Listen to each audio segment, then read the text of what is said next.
Welcome to the deep dive. Today, we're trying to cut through some of the noise on a really big topic, immigration. It really does touch everything, doesn't it? Right. Economy, culture. Exactly, and it's constantly debated. So for you, our listener, if you're looking for clarity on specific viewpoints, well, that's our mission today. Mm-hmm. We're diving deep into Charlie Kirk's stance, legal immigration, illegal immigration, the whole picture. Right. We'll lay out his core beliefs, his main arguments, the solutions he proposes, and importantly, the criticisms you often hear about his views. And all based on the source material provided. Yeah. No spin, just understanding the perspective. Think of it as your shortcut, really. A way to get informed on a voice that's definitely influential in the discussion. We'll guide you through what he believes and why, plus the counterpoints. And what's fascinating, I think, with Kirk is how he frames it. It's not just policy for him. No. How so? Well, for a lot of people, it's economics or maybe humanitarian issues. But for Kirk, it seems profoundly tied to bigger questions: national identity, culture, sovereignty itself. Okay, that's a really important frame. Yeah, and we'll explore how those foundational beliefs shape his whole approach, not just, border walls, but legal pathways too. That's a crucial distinction. So let's start right there with the bedrock. What are Charlie Kirk's core beliefs, his main points of emphasis when immigration comes up? Well, based on his statements, it's clear he sees immigration, all forms of it, as incredibly consequential for America. Maybe one of the most consequential issues. Impacting what specifically? National identity, culture, the economy, even our ability to govern ourselves, our sovereignty. Okay, sovereignty, that feels central. Exactly. He talks a lot about a country's right, its fundamental responsibility even, to control its borders firmly and to enforce its laws rigorously. So not just a preference, but a core duty. That's the sense you get. It's about national sovereignty. He pushes for much tighter border security, stricter visa rules, and he's very against exceptions or amnesties for undocumented individuals. And connected to that idea of national interest, he also talks a lot about protecting American workers, right? Yes, that's another major emphasis. He argues pretty frequently that high levels of legal immigration, especially from certain places or through certain visa types, can actually hurt native-born workers. How? By taking jobs or? Yeah, displacing them or suppressing wage growth or just making job competition tougher.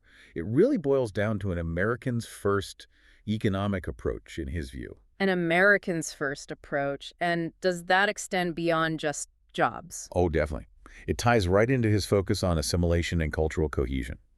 Assimilation. That's a loaded term sometimes. What does he mean by it? For Kirk, legal immigration isn't just about filling jobs. It's about integrating. He believes newcomers should actively learn English, adopt what he calls American values, and really become part of the broader society. Rather than separate communities. Exactly. He worries about fostering isolated communities with different languages, customs, or, crucially for him, different allegiances. That's why he criticizes hyphenated identities. You mean like Indian American or Irish American? Yes, he's mentioned Indian American specifically. He seems critical if he thinks that hyphen implies anything less than a total primary commitment to an American identity. Wow, okay. That really shows how deep the connection is for him between immigration and national character. It does. And it's critical, I think, for listeners to grasp that his critique isn't just aimed at illegal immigration. You mentioned that earlier. Absolutely not. He's been quite explicit about restricting legal immigration, too. He's actually said, quote, "too many legal immigrants coming into this country." So what's the alternative he proposes for legal immigration? Stricter criteria. He pushes hard for what he terms merit-based systems. He's even floated ideas like freezing or drastically cutting overall visa numbers until, things improve economically or socially for Americans already here. Okay, freezing visas. That's a strong stance. It is. And it leads directly into his opposition to amnesty and birthright citizenship. Right. Tell us about that. Why is he against those? Well, he sees amnesty giving legal status to undocumented immigrants without major penalties as undermining the rule of law. He argues it basically rewards breaking the law and encourages more illegal entry. And birthright citizenship. The idea that being born here makes you a citizen. He's a proponent of ending it, or at least fundamentally changing it. He sees it as part of a needed overhaul to protect what he views as the authentic American identity. For him, immigration policy is a key tool to shape the country's cultural and civic future. Okay, so those are the core beliefs. But beliefs need arguments to back them up. How does he actually support these ideas? What are the specific claims he makes? One major one you hear often is this idea of overcrowding, or put more bluntly, we're full. We're full. He actually says that. He does, quite directly. He argues the U.S. has hit a point where immigration, even legal immigration, is straining infrastructure, using up resources, and pushing American workers out. Any specific examples he gives? He sometimes points to things like visa allocations for specific groups like Indian nationals as evidence that the system is just overloaded. It's a very direct claim. The country can't handle the current numbers. And that links back to the labor market pressure you mentioned. How does he argue that impacts the average American? He contends that hiring immigrants, legal or illegal, often happens at lower wages, or just the sheer increase in people looking for work drives wages down for everyone in certain sectors. So it's a direct hit to the pockets of lower and middle income Americans. That's his argument. Fewer opportunities, lower pay. He even suggests legal immigration can sometimes have similar negative effects under certain conditions.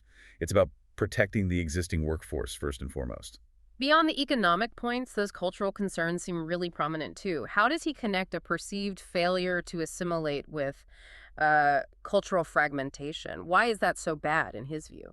For Kirk, if immigrants don't learn English or adopt American values, it's not just a social issue, it's a threat to national unity. He believes it leads to separate cultural enclaves, which weakens a shared national identity and can cause social instability. He sees a strong, unified identity with common language and values as essential for a stable country. So assimilation becomes a kind of civic duty. Given all that, it makes sense he'd want a different way to select immigrants. What does his merit-based system actually look like? What about the vetting process? He argues for shifting focus heavily onto criteria he sees as benefiting the U.S. Things like specific job skills, potential economic contributions, demonstrated loyalty, commitment to American principles. Instead of, Say, just family connections or country of origin quotas.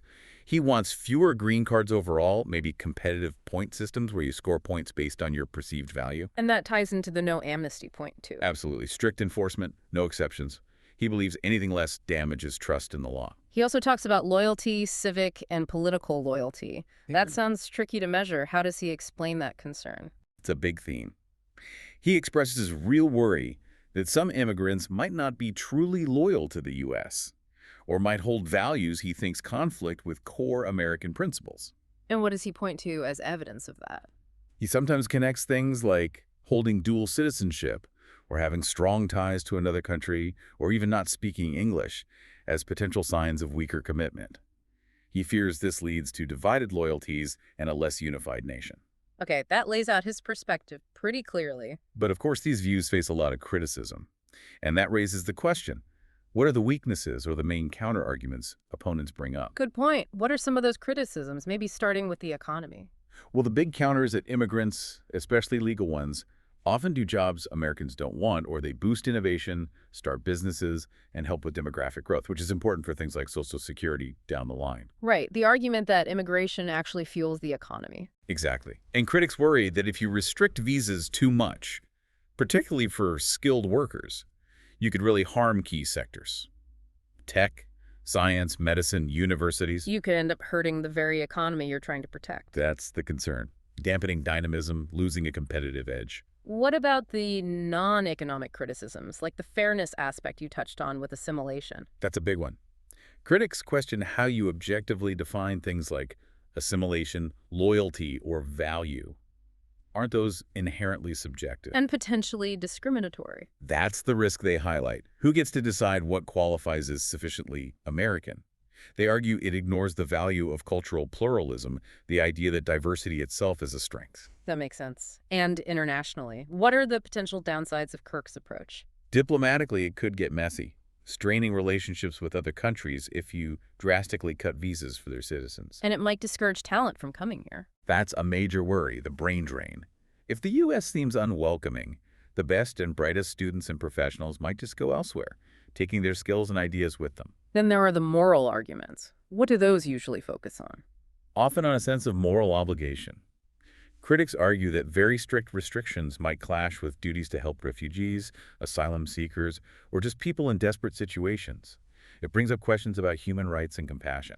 And practically speaking, could these stricter policies even be implemented effectively? That's another line of criticism, the practical challenges. Enforcing much tougher laws, vetting for something as subjective as loyalty, ending dual citizenship. Critics point out the huge legal hurdles, the massive costs, and potential constitutional fights. They argue it might just be unworkable. Okay, so we've got the core beliefs, the arguments, the criticisms. Let's turn to solutions. Given his perspective, what specific policy proposals does Charlie Kirk actually support? Well, a big one is putting caps, or even freezes. He uses the term moratoriums on legal immigration. Pausing it until when? Until certain things improve domestically. Better wages for Americans, more jobs available. It's about prioritizing the current population first. And we talked about merit-based systems. How would that practically change who gets in? It would be a major shift. Skills, economic potential, perceived value to the U.S. would become the top factors, potentially overshadowing things like family ties or where someone comes from. Highly selective. And stricter visa criteria, too. What would that involve? He supports clearer, tougher requirements. Things like mandating English proficiency or requiring some demonstration of loyalty or commitment to America as part of the process itself. Ensuring people are ready and willing to integrate, from his perspective. That seems to be the goal, yes. Making sure they fit into his view of American culture and civic life. And on illegal immigration, beyond just no amnesty. Much stronger border enforcement. Reducing any potential incentives for people to enter illegally, he's very firm. Amnesty undermines the law and just encourages more of the same. So enforcement and disincentives are key. And lastly, that very significant proposal regarding birthright citizenship. Yeah, he advocates for either getting rid of it entirely or seriously restricting it. The idea that just being born on U.S. soil grants automatic citizenship is something he wants to change, at least in certain situations he finds problematic. That would be a massive change to long-standing interpretation. Huge. It's a core part of his reform agenda aimed at redefining American citizenship. So wrapping this up, what does this all mean? We've taken a deep dive into Charlie Kirk's perspective on immigration. We've seen how he frames it not just policy, but deeply tied to national identity, economics, cultural cohesion. Which leads him to call for less legal immigration overall, much stricter vetting, and absolutely no amnesty. And crucially, we've also looked at the counter-arguments, the criticisms leveled against these views from various angles: economic, moral, practical. Right. Understanding both sides is key. Absolutely. So hopefully for you, our listener, understanding this viewpoint comprehensively, including the pushback, helps equip you better for the wider immigration debate. It's incredibly complex. It really is. And it leaves us with a big question to think about. When you consider how tangled up national identity, economic impact, and cultural cohesion are, how does a nation actually use immigration policy to define itself and its future? And what are the real long-term consequences of those choices, not just for citizens, but for the newcomers arriving? It's definitely something to mull over. Thank you for joining us for this deep dive into the source material.